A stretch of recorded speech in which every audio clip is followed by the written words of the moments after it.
Estamos aqui reunidos para mais uma resenha teológica, onde passaremos em revista domingo, dia 28 de janeiro, falando sobre o tema de cada culto. E domingo nós refletimos muito sobre a santidade e nós iremos buscar responder essa pergunta juntamente com você aqui. A santidade é uma escolha? E para isso nós contamos com o pastor Israel Belo de Azevedo, pastor titular da nossa igreja, e também pastor Alcenir Mota, pastor de missões da Igreja Batista Itacuruçá. Mas antes de chegarmos a esse assunto, esse tema, responder essa pergunta, pastor Israel, nós começamos cedo como sempre, 7 horas da manhã, nossos momentos com Cristo. E qual foi o assunto dos momentos com Cristo, pastor? E hoje, sem bullying, né, com o nosso querido Samir, professor do Amaral, né? Na semana passada nós mexemos à vontade.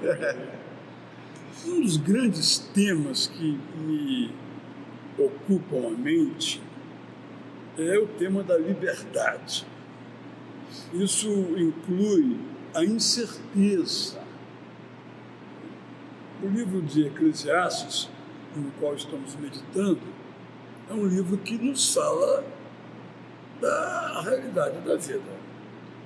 É a vida como a vida é. Então nós não podemos ser otimistas, vai dar tudo certo, porque pode não dar. E nem dramaticistas dizendo não vai dar certo, não vai funcionar. Né? Nós temos que ter essa perspectiva aí. E eu acho que o livro de Provérbios nos ensina a estar abertos a uma vida sobre a qual nós não temos controle. Só quem controla a nossa vida é o Deus eterno. E às vezes nós confundimos um pouquinho por termos confiança, esperança, que tudo vai dar certo. Mas nós sabemos que dar certo não quer dizer que não venham tempestades. Mesmo na tempestade, nós vamos vencer. Do modo de Deus, não do nosso modo. Eu entendo que a gente precisa sempre ter essa perspectiva. Nunca me esqueço. Uma pessoa saiu daqui para ser missionária no Senegal, fez um trabalho durante algum tempo, voltando do culto no interior, o veículo foi confrontado por outro, e esse missionário, essa pessoa morreu, a missionária morreu. Mas como assim? Não foi lá fazer a vontade de Deus? Então, às vezes, nós criamos um trilho um pouco, vamos dizer, fantasioso, e esse ensaio filosófico de Eclesiastes, os seus capítulos são poucos aí, nos lembra dessa diversidade, dessa possibilidade de que nem sempre as coisas nós ficamos doentes. Homens e mulheres que temem ao Deus eterno morrem, são vítimas de golpes na internet, no banco, na rua, não é verdade? Então, nossa vitória não é a vitória de não passar por essas dificuldades, ou melhor, não enfrentar essas, não ter essas dificuldades, mas passar por elas. Essa é a nossa vitória e Eclesiastes nos ensina muito a esse respeito. Considerar a incerteza, mas em meio à incerteza navegar aí no navio da segurança, que não é algo do nosso controle, mas do controle de quem realmente tem o controle. Essa ideia, mais ou menos essa ideia, porque precisamos refletir um pouco sobre aquelas situações fora do nosso controle, e toda a nossa vida está fora do nosso controle. Pastor Israel, mediante isso, será que um caminho para tomarmos não seria a entrega? Quando vejo essa realidade, não seria a entrega total ao Senhor, já que eu não tenho controle, e principalmente sobre o futuro nós não temos controle, muitas vezes não temos controle sobre o presente. O melhor para o meu coração, para a minha vida, seria essa entrega total ao Senhor? Este é o nosso grande e necessário exercício, né? Mas quem de nós consegue entregar? Então, como começar? Eu acho que o primeiro ponto é dizer, eu não tenho controle. Eu acho que eu dizer eu não tenho controle é uma observação da realidade. Depois disso, que é doloroso, eu não tenho controle, ou eu tenho controle sobre micro coisas, nos descortina uma realidade. Bom, o que eu faço agora? Então, vou dizer, tu tens controle, não tens? Então, é teu o controle. Eu vou navegando aí, mas tu estás no controle, não meu. Eu acho que esse é um caminho, mas é uma vida. É uma vida. Parece impossível, né? Assim, aos nossos olhos a gente vê no nosso dia a dia, mas sabe, Jael e Samir, eu me pauto muito, né, no apóstolo Paulo. E esse cara conseguiu. Então é um estímulo para mim, diante às vezes dos meus temores, da minha insegurança, da minha dificuldade de entregar e de efetivamente confiar diante de circunstâncias adversas. Porque quando tudo está bem, beleza, a gente está glorificando a Deus. O problema é quando você tem um filho que não corresponde às suas expectativas, quando você tem um casamento que não está dando certo, quando você perde o seu emprego. E aí eu gosto muito daquela, aprendi o segredo de viver contente em toda e qualquer situação, seja quando está tudo bem na minha vida, quando está tudo mal, eu tudo posso naquele que me fortalece. Esse é o meu ideal. Tá, mas aí vamos pegar. Olha como nós somos. O que nós fizemos com esse versículo do apóstolo Paulo? Eu tudo posso naquele que me fortalece. É o tudo. Pois é, mas a ideia ali, não é? Que antecede, fica muito claro, né? Claro. Eu aprendi o segredo de viver tudo quando está tudo bem, quando eu olho, quando está tudo certinho na minha vida, e quando está tudo mal, quando não tem nada na geladeira, quer dizer, fica muito claro que ele conseguiu isso que para mim é muito difícil. Entregar. Pois é, mesmo quando eu só enxergo coisa ruim. Né? Eu tudo posso naquele que me fortalece. Ou seja, eu posso vencer essa situação adversa naquele que me fortalece. Eu não posso. E eu não consegui chegar a esse estágio, que fique claro. Mas eu vejo no personagem Paulo a possibilidade de nós alcançarmos. E aí é um processo. É um processo, é uma caminhada, é uma intimidade com Deus que vai chegar ao ponto do cara chegar e fazer essa manifestação, fazer essa afirmação, né, que fica muito difícil, né, para a gente. Parece impossível. Por isso que eu fiz, é possível, né? É possível. Aí a gente caminha. Eu vejo que Paulo, ele se encontra na sua fraqueza, reconhece a sua fraqueza. Acho que isso é um caminho muito interessante, porque quando ele está fraco, aí que ele é forte, porque ele vê que a força não vem dele. Ele pode passar por todos os momentos, todas as situações, porque se na fraqueza ele tem a fortaleza no Senhor, ainda mais nos outros momentos, né? Então, ele reconhecendo a sua fragilidade humana, a sua fraqueza mesmo, e tendo a experiência. Acho que essa questão da experiência de vários momentos e que levou a reconhecer essa questão do contentamento, que o contentamento dele, a alegria dele vem do Senhor e não da circunstância. Claro que isso é muito difícil caminharmos, mas ele conseguiu. Acredito que nós, com a graça de Deus, podemos conseguir também. Na versão Brasil da Palavra, que está em preparo, eu traduzi esse versículo famoso, todas as coisas posso todas as coisas que me fortalecem, assim. Eu passo, desde o começo, né? Você citou aí, vou começar aqui. Saibam que aprendi a viver contente em todas as situações. Eu sei o que é passar necessidade, como sei também o que é ter tudo o que preciso. Aprendi o segredo. Acho que essa frase é forte.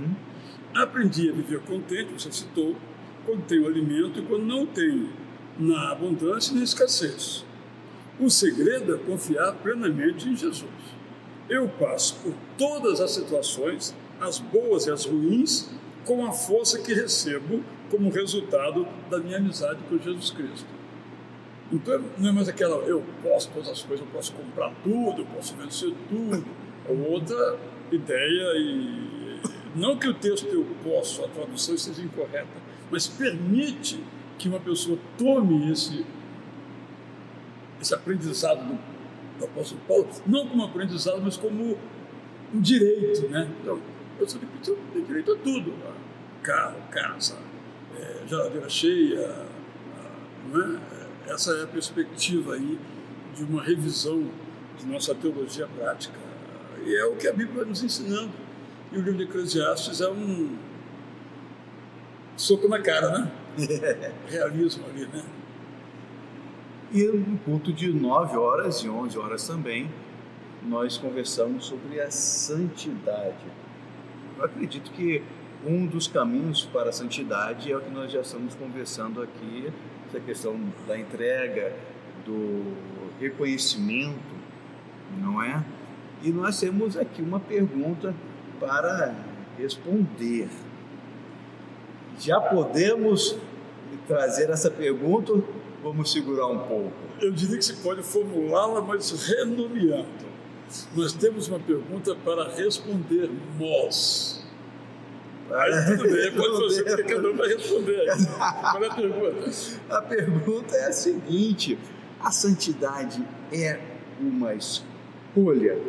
A santidade é uma escolha?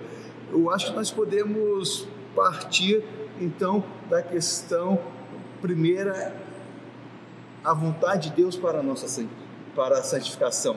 É a vontade de Deus que sejamos santos, não é? O apóstolo Paulo fala em Tessalonicenses claríssimo isso, e o autor dos Hebreus também, fora do Antigo Testamento, né? A vontade de Deus, o propósito de Deus para nós é a santificação. Isso está claro. A salvação e a santificação, né?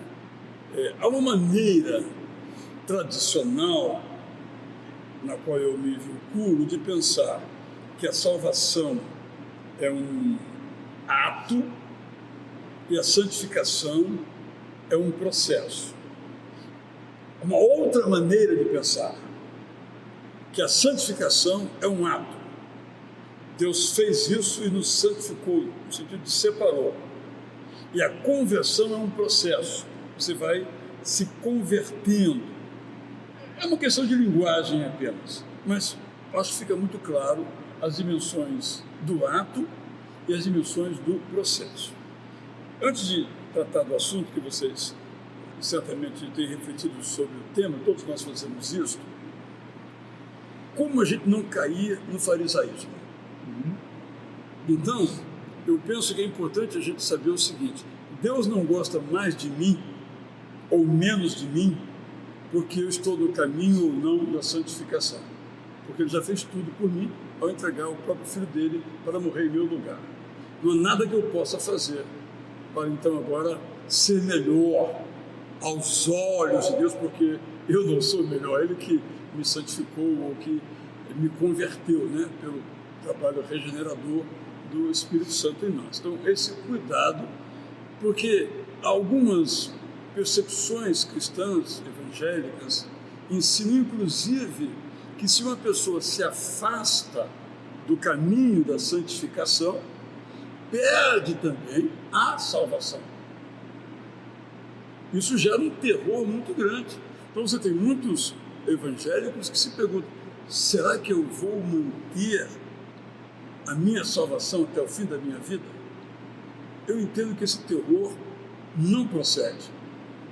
Há a perspectiva pentecostal, a perspectiva metodista, todos aqueles que se inscrevem no caminho de apoios armínios, que entendem que a salvação é uma espécie de aliança, um termo contratual entre o salvo e o salvador, e qualquer um dos dois, a qualquer momento, pode retirar a assinatura do contrato. Eu não entendo assim.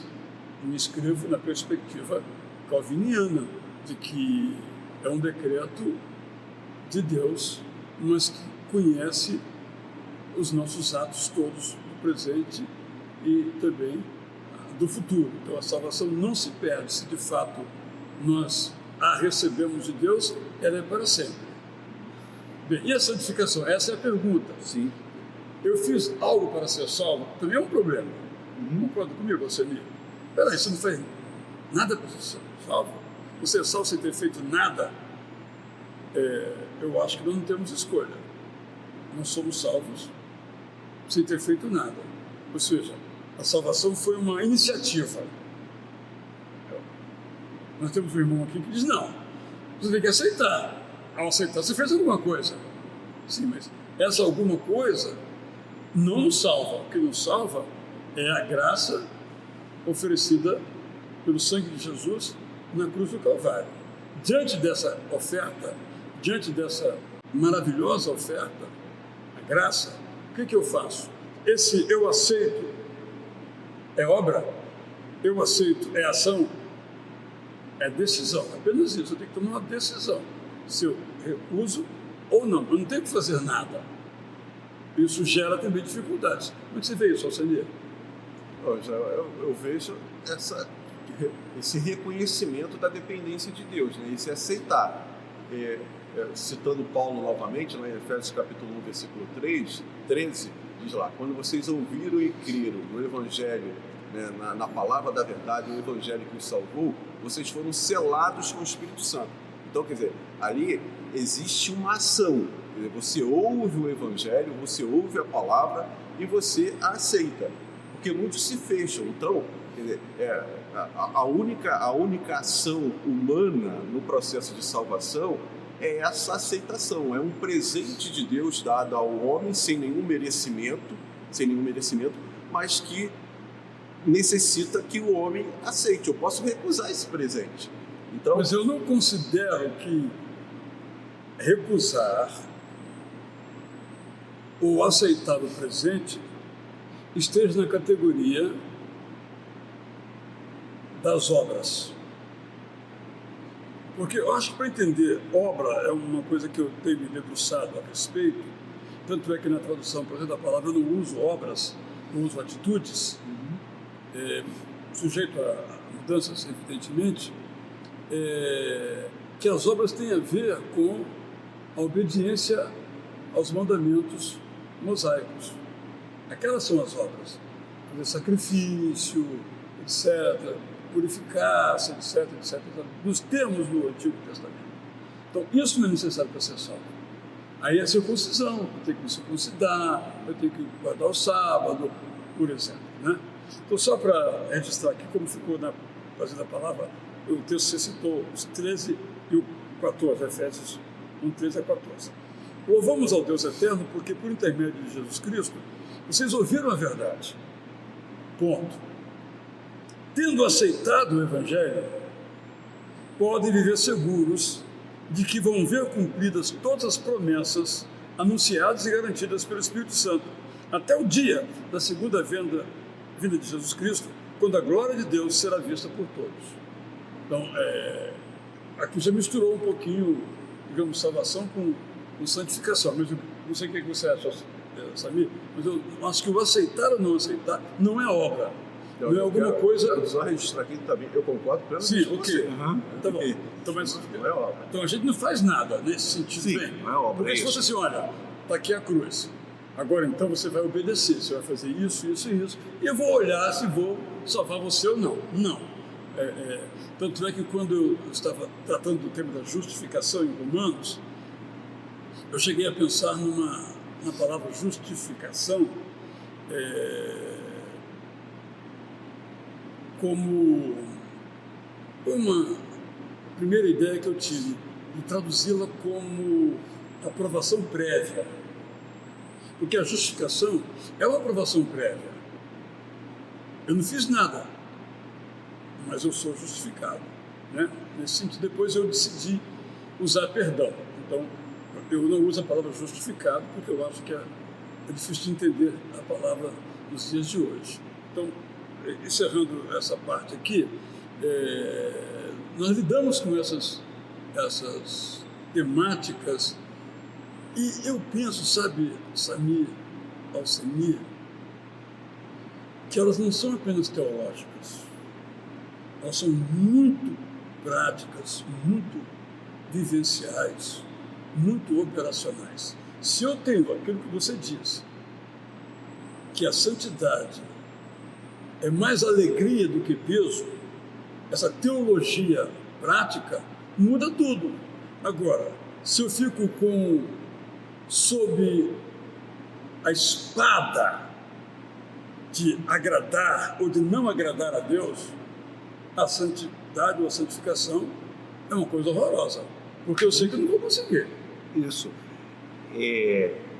Eu vejo que às vezes nós caímos num erro na vida eclesiástica de tentar trazer um peso para a santidade, como algo muito pesado, como algo que venha demandar um sacrifício, uma dor muito grande. Mas se olharmos como que para mim verdadeiramente é um caminho bom, um caminho alegre, um caminho agradável, um caminho de bem-estar. Hoje nós falamos muito de bem-estar. Se ligamos à televisão, principalmente nesse horário de manhã, nós teremos alguém comentando algo, um médico, um nutricionista, um professor de educação física, sobre bem-estar, um fisioterapeuta, falando sobre bem-estar. Mas quando nós olhamos para a santidade, porque olhamos como algo pesado, algo sofrido para carregar, e para poucos. Não é para todo mundo, é para poucos. Mas o bem-estar nós falamos que é para todos, mas quando eu sou santo, eu não tenho o bem-estar, porque quando olho para a santidade, o bem não é para Deus, o bem é... Deixa eu complicar. Deixa eu complicar a sua vida. Quando você ouve a palestrinha ali do fisioterapeuta, ou do psicólogo, do médico, do TO ali, você tem que fazer uma coisa. Você tem que fazer, para você ter bem-estar, você tem que fazer A, B ou C. Tem que acordar cedo, tem que comer bem, tem que praticar exercício. Você tem que fazer alguma coisa, não tem? Sim, preciso fazer alguma coisa para ter algo muito melhor. Então você acha que a santificação também é fazer alguma coisa? Eu vou passar essa pergunta para o pastor Alcemir agora. Vou passar essa pergunta para o pastor Alcemir, porque nós concordamos aqui, pastor Alcemir, que uma vez salvo, sempre salvo, né? Nossa teologia é essa, uma vez salvo, sempre salvo. Mas agora na santificação, é totalmente um ato de Deus ou também é uma parte ou totalmente ato, vontade humana? Pois no domingo, né, o Israel pregou tanto na 9, 11 e 19 horas, quando ele pensou que não ia pregar e acabou sendo conduzido também a pregar sobre esse tema, né, numa das falas dele eu fiquei, né, assim, um pouco incomodado quando ele falou que a gente pode escolher não ser santos. Então, o crente pode escolher não ser santo? O crente pode escolher não se santificar? Eu acho que não. Eu acho que todo crente, inevitavelmente, ele vai ser submetido ao processo de santificação. Porque é como você falou, é prazeroso. O crente sente que isso é prazeroso. Mesmo tendo a dificuldade, e a gente sabe que é difícil, porque a gente luta contra uma natureza pecaminosa, mas a partir do momento que eu sou selado pelo Espírito Santo, esse processo é inevitável. Não tem como eu dizer, não, eu não quero ser santo. Eu sou crente, eu aceitei Jesus Cristo como Senhor e Salvador, mas eu vou ficar do jeito que eu estou. Eu não quero melhorar, eu quero me manter pecador. Porque dizer que não quer ser santo, que não quer se santificar, é dizer, eu quero permanecer pecando. Então, eu acho que isso é incompatível com o agir do Espírito Santo nas nossas vidas. E eu não estou dizendo que o crente, que a pessoa que aceita Jesus Cristo como Senhor e Salvador da sua vida, não peca. Eu não estou dizendo isso. Mas que você vai estar sempre incomodado. E, mais uma vez aqui, eu quero trazer esse camarada que eu admiro muito, que é o tal do apóstolo Paulo. O apóstolo Paulo, em Israel e Samir, ele fica claro esse processo na vida desse cara. E você vai ver ele já lá na frente, né, depois de todo um caminhar com Cristo, o que ele vai dizer? Miserável homem que sou. É essa tensão que inevitavelmente tem que estar presente na vida do crente. Então eu não posso dizer, não, eu não quero ser santo. Então, essa é a minha posição. Então, deixa eu ler aqui alguns textos do referido apóstolo Paulo. Em Romanos 6, 1 e seguintes, ele fala assim: nós já morremos para o pecado. Maravilha, né? E não podemos continuar dominados por ele. Então, o propósito está absolutamente definido. Em Romanos 7 ele diz: quando éramos dominados por nossos desejos naturais, o que produzíamos era a morte. Agora que fomos libertados do poder desses desejos, estamos livres. Aqueles desejos morreram e não nos dominam mais. Agora viveremos de um modo novo, a serviço do Espírito Santo, não mais da nossa natureza pecaminosa. Romanos 13, 11. Vocês sabem que a vida é curta. Não vivam como vivem os descrentes, dominados pelo pecado e envoltos na escuridão. Vocês creram em Jesus e devem viver do modo como ele viveu. Só estou pegando a palavra dominado, né, propositadamente aqui. Antes da conversão a Cristo, 2 Coríntios 5,16, éramos dominados por uma visão secular das coisas. Sem Cristo no coração, pensávamos apenas humanamente. Agora que o conhecemos, temos um relacionamento diferente com ele. Efésios 2, 1. Vivam todos, eu inclusive, diz Paulo do mesmo modo, viviam todos, eu inclusive do mesmo modo, completamente dominados por desejos pecaminosos. Se continuássemos nesse caminho, a condenação seria certa. E Efésios 4:20, quando vocês se converteram a Cristo, foram instruídos a abandonar o antigo estilo dominado pelos corrompidos desejos do pecado, a permitir que o Espírito Santo os inspire e a desejar viver de um modo radicalmente novo. E aqui são 12 vezes o apóstolo Paulo usa a palavra dominado. E numa delas ele fala do pastor. O pastor não pode ser espiritualmente imaturo para que não se torne orgulhoso e seja dominado pelo diabo. Então, a grande questão aqui é aquilo que o apóstolo Paulo chama de sarque, que as traduções colocam natureza. A natureza pecaminosa foi a expressão que eu usei. Sempre que tem sarques, eu usei natureza pecaminosa. Nós ainda temos essa natureza ou não? Essa natureza foi redimida? Eu acho que essa santificação essa natureza está sendo redimida.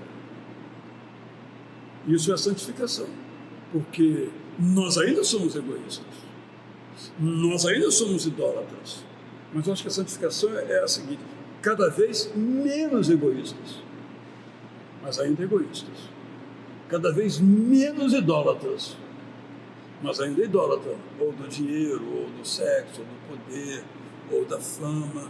Por isso que a santificação é um processo para a vida toda.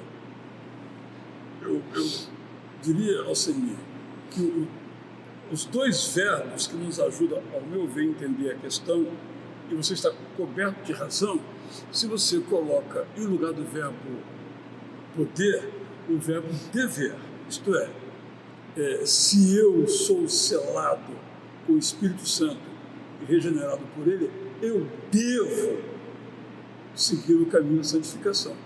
Mas alguns não seguem. Tanto é que as cartas foram escritas por isso.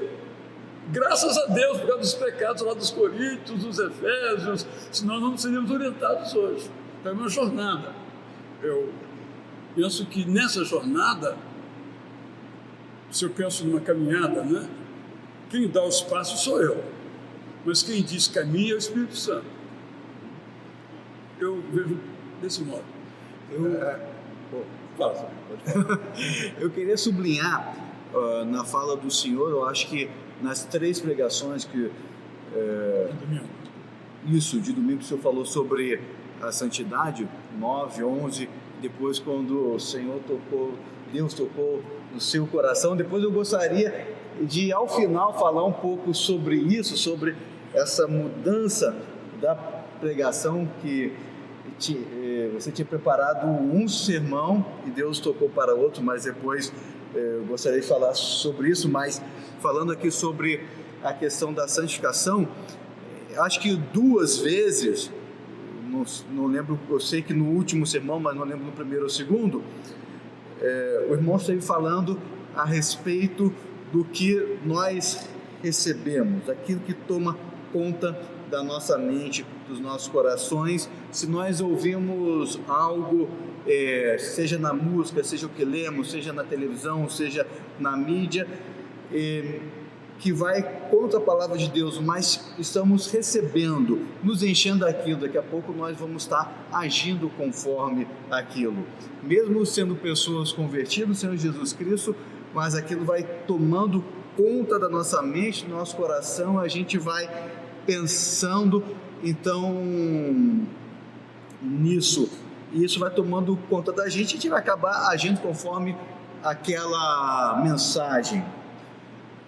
Santidade, então, seria um esforço, de ouvir mais aquilo que vem fazer sentido, viver mais, receber, nos enchermos mais com o que vem da palavra de Deus e tirarmos, deletarmos, apagarmos, diminuirmos aquela mensagem que não vem conforme a vontade de Deus.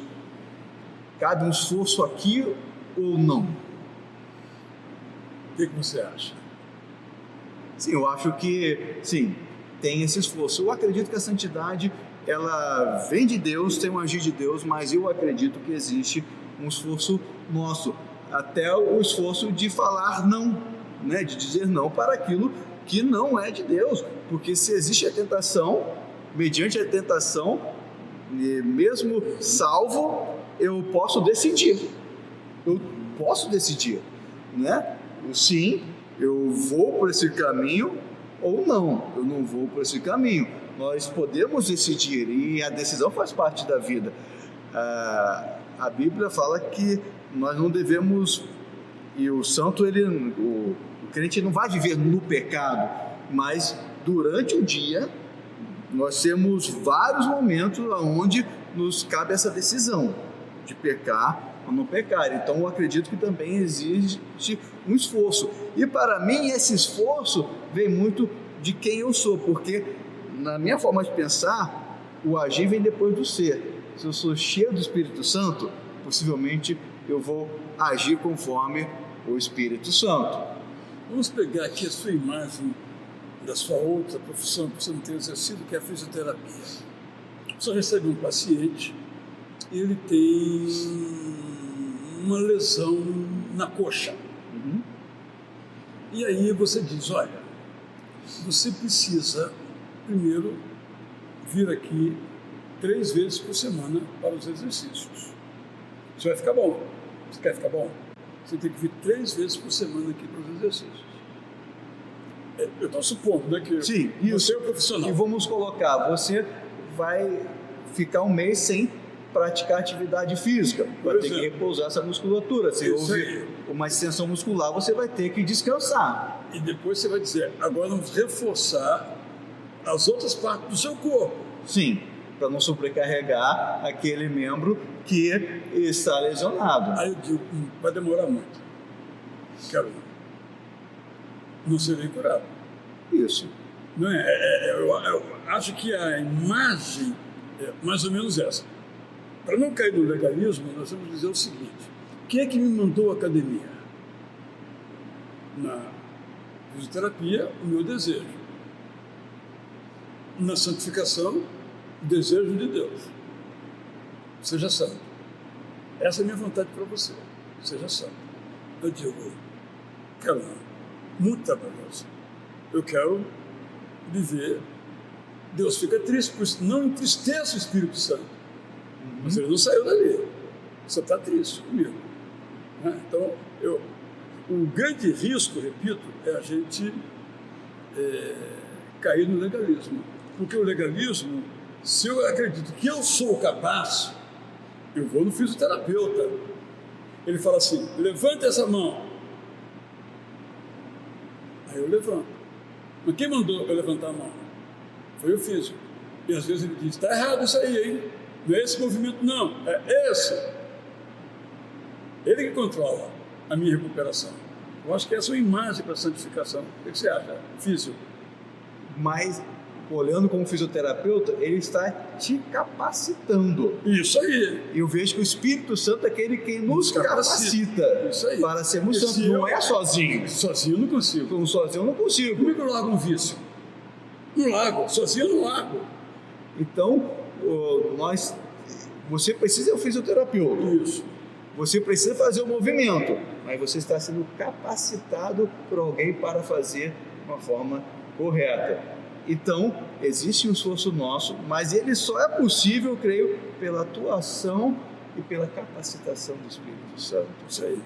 Eu sei que o pastor Ceni está segurando aqui uma fala, agora, por favor, pastor Ceni. Como nós somos generosos, santificados, bondosos, vamos dar a oportunidade de falar? A grande questão é justamente acaba não ficando muito clara essa questão. O crente pode dizer não ao processo de santificação? Não deve. Então, eu estava pensando, por exemplo, eu amo doce de abóbora com coco. Então, quando chega o doce de abóbora lá em casa e é posto na geladeira, a minha tendência é não parar de comer. Eu começo a comer e eu vou... Aí a Ione veio, você não pode ficar comendo muito não, olha a glicose, vai ficar... Aí sempre há alguns obstáculos.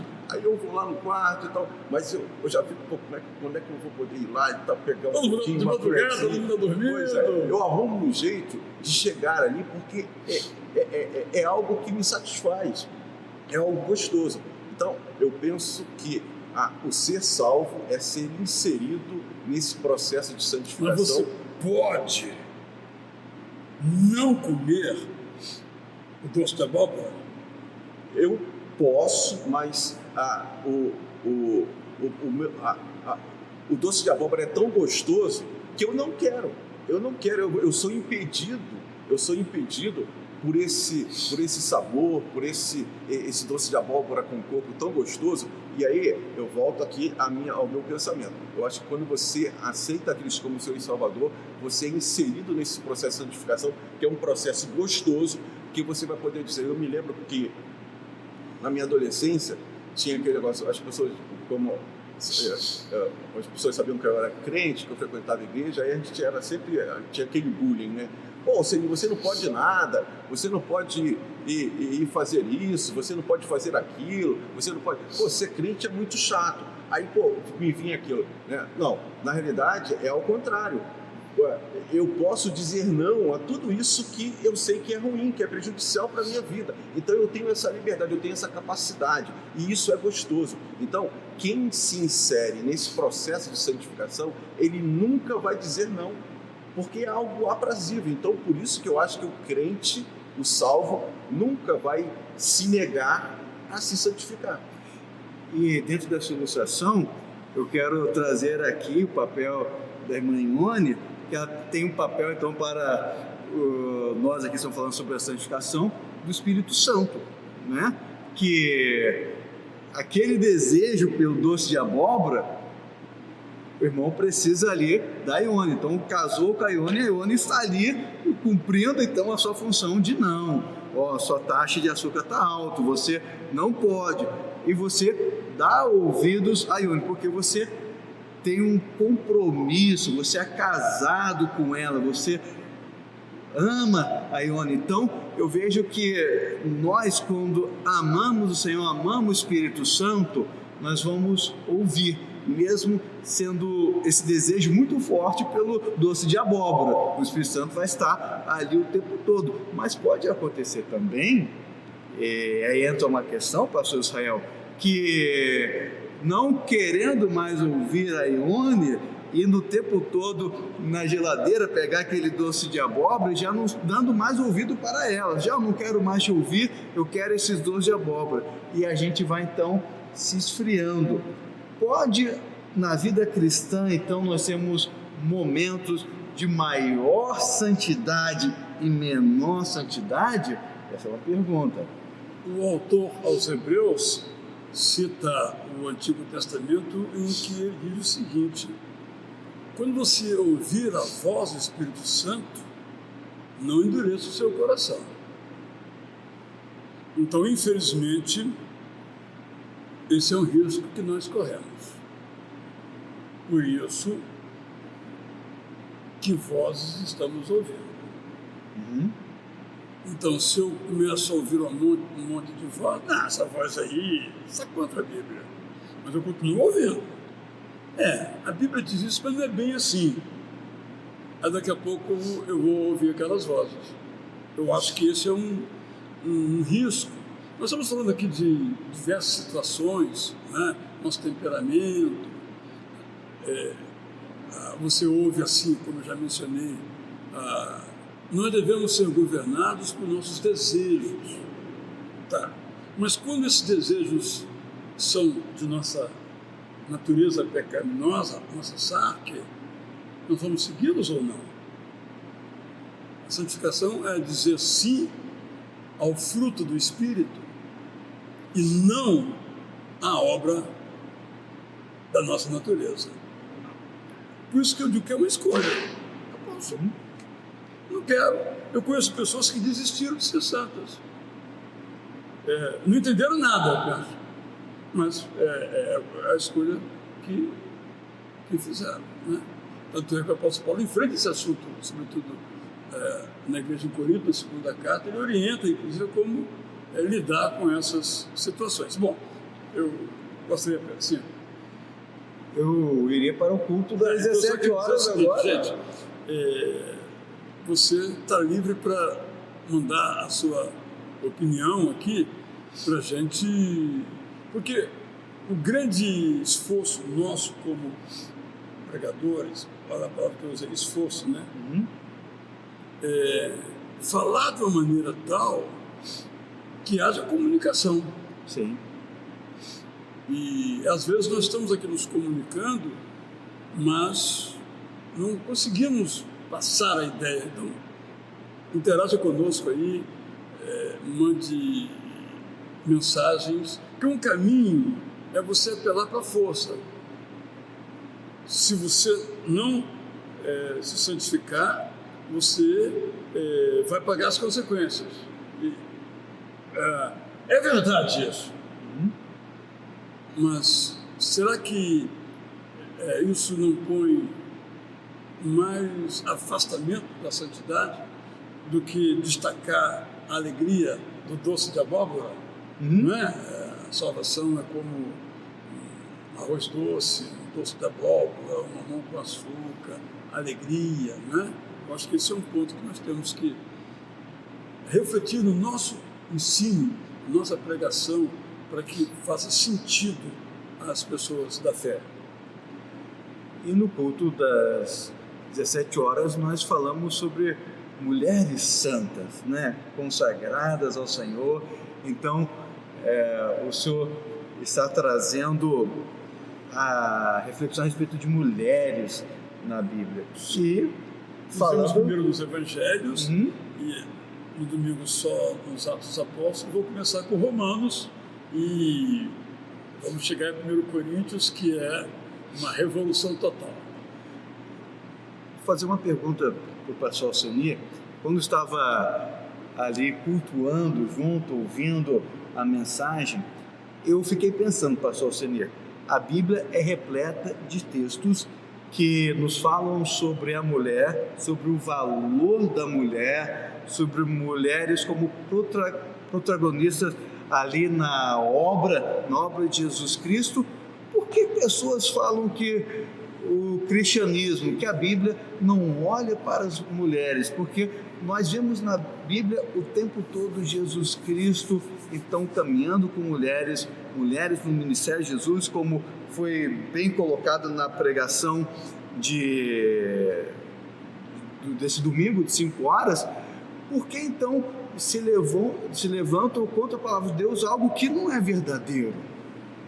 É questão de interpretação, né, Samir? Eu vejo assim, a gente tem essa história de Eva, né, acaba ficando muito forte no nosso consciente. O pecado entrou através de Eva que cedeu lá para a tentação da serpente, e isso vem ao longo aí dos séculos, né, contaminando essa ideia, né, com relação a como a Bíblia trata, como Deus trata a mulher. Mas o pastor Israel tem esclarecido isso, né, tanto fez isso no domingo retrasado, e nesse domingo, né, trouxe ali as mulheres de Atos, mulheres magníficas que ajudaram ali em todo o ministério de Jesus, foram, como você mencionou, ali expoentes nessa ação. E a gente tem aí inúmeros outros exemplos de mulheres que foram abençoadas e abençoadoras ao longo de todo o texto bíblico.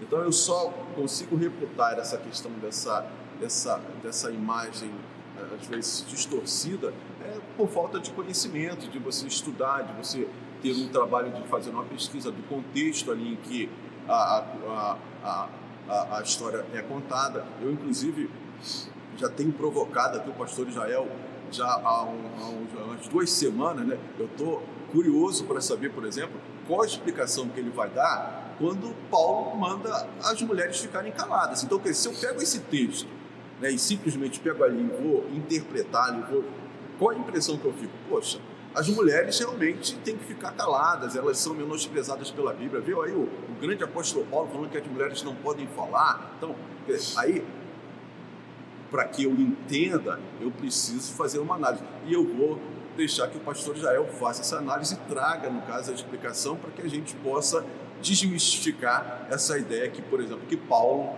né, não gostava, né, das mulheres. Nosso próximo dever de casa é estudar Romanos. Eu vou começar com Romanos, não sei se chegarei a 1 Coríntios na semana que vem, não sei, porque nós temos em Romanos a grande primazia de Priscila.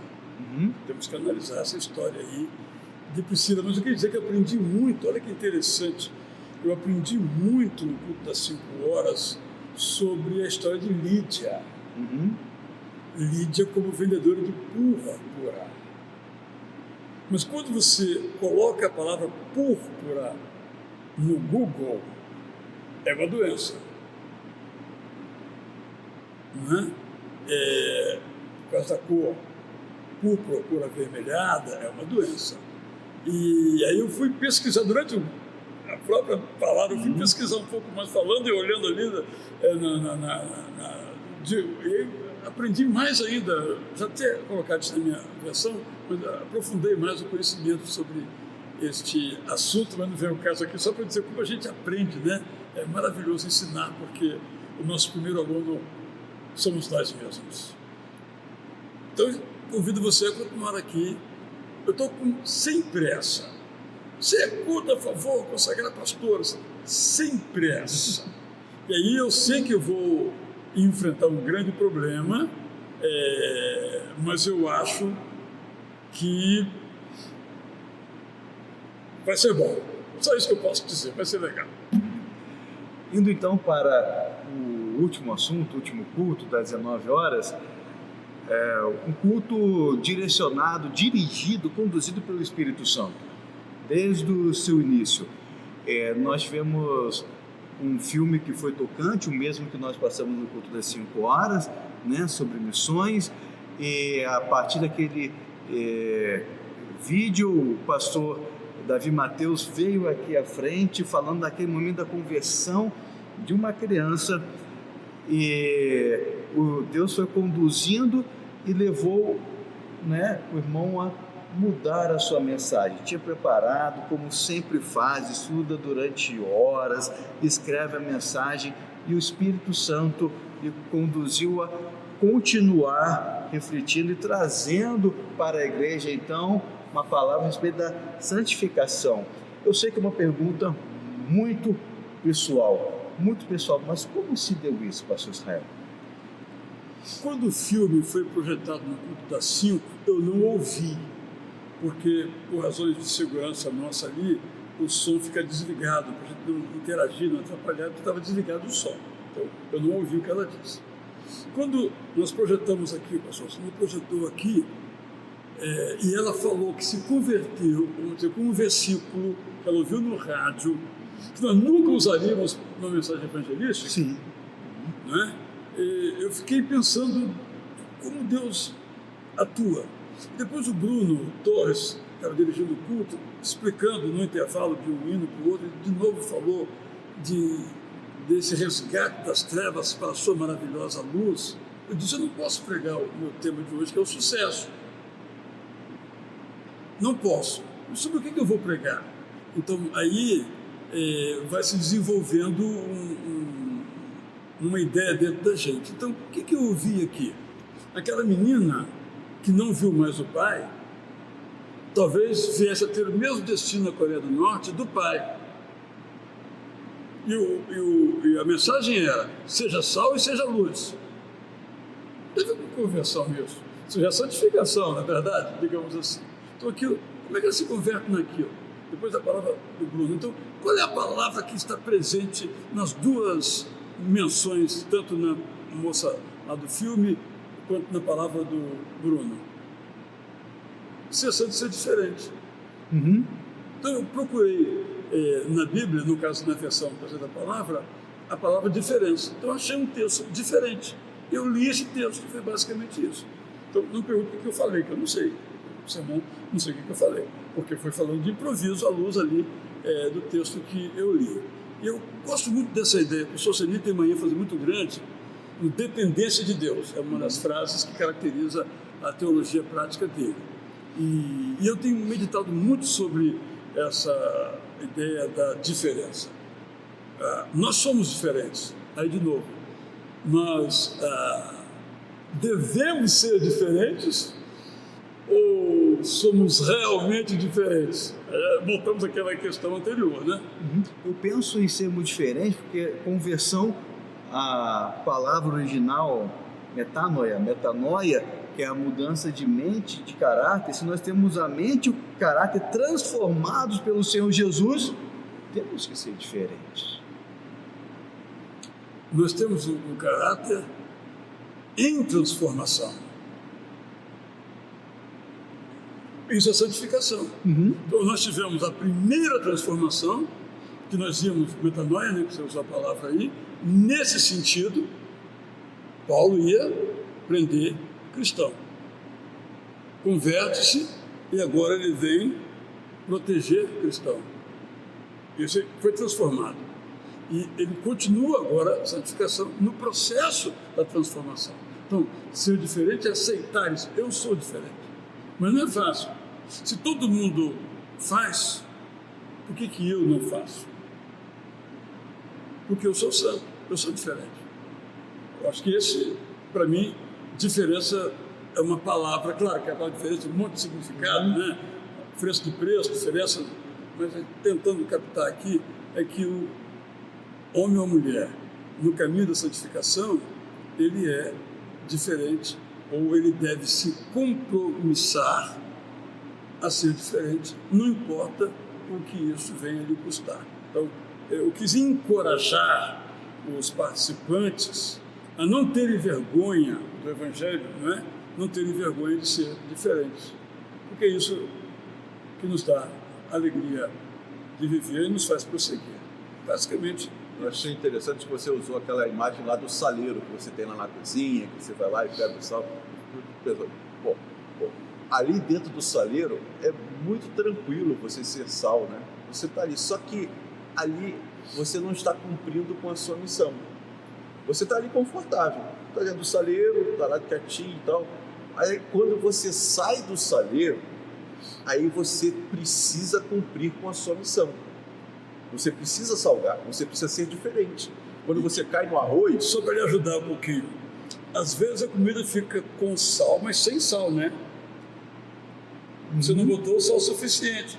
Ou às vezes fica salgado. Olha aí o trabalho que o diferente tem que ter. Ele não pode exagerar também e não pode colocar menos sal, tem que colocar o sal adequado, né? Pois é, você tem Então, que ter... você ajudar essa... Não, pois é, essa imagem para mim foi perfeita e ela pode ser explorada muito mais, até você já trouxe mais outros, essa questão de a gente precisa ter sabedoria até na questão do salgar, né? Do ser diferente. Eu não posso chegar e, eu não quero ter uma postura radical, porque aí você vai salgar demais.